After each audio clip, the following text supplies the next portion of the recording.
మందకృష్ణ నా జాతి కాదు, ఒక దళిత నాయకుడు. ఎంత గొప్ప పోరాటం అండి.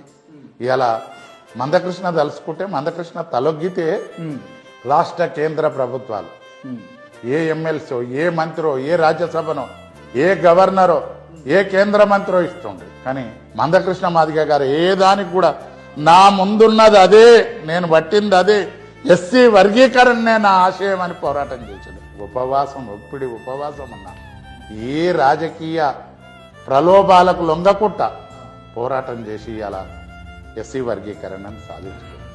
30 ఏళ్ల క్రితం ఎంఆర్పిఎస్ తెచ్చినాక, ఎంఆర్పిఎస్ ఈ మాదిగ జాతిలో కూడా కొంతమంది చీడపురుగులు ఉండి ఆయనకు పోటీగా ఎంఆర్పిఎస్ పెట్టిర్రు, ఆయనకు పోటీగా చేసిర్రు.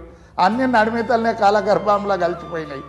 ఆది నుంచి అంతం వరకు ఆయనదే శ్రమ, ఆయనదే కీర్తి, ఆయనదే పోరాటం సాధించండి. ఇవాళ ఆయన చరిత్ర ఇవాళ కాదు, ఈ భూమి బతుకున్న, ఈ భూమి ఉన్నన్ని రోజులు, ఈ కలియుగం ఉన్నంత వరకు ఆయన తదనంతరం కూడా ఇవాళ బాబాసాహెబ్ అంబేద్కర్ గారి బొమ్మలు ఎట్లా పెడుతున్నామో ప్రతి కూడలిలా రేపు జాతులన్నీ మందకృష్ణ బొమ్మలు కూడా పెట్టే చరిత్రకారుడిగా ఆయన మిగిలిపోతాడు.